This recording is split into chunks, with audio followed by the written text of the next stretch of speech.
ब्रह्ममुरारिसुरार्चितलिङ्गं निर्मलभासितशोभितलिङ्गम्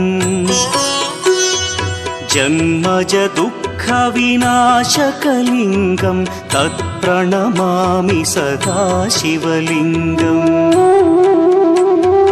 देवमुनिप्रवरार्चितलिङ्गं कामदहन करुणाकरलिङ्गम्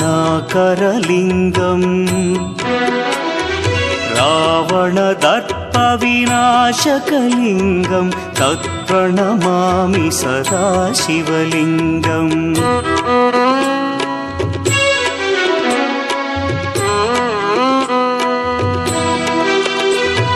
सर्वसुगन्धसुलेपितलिङ्गं बुद्धिविवर्धनकारणलिङ्गं सिद्धसुरासुरवन्द्यलिङ्गम्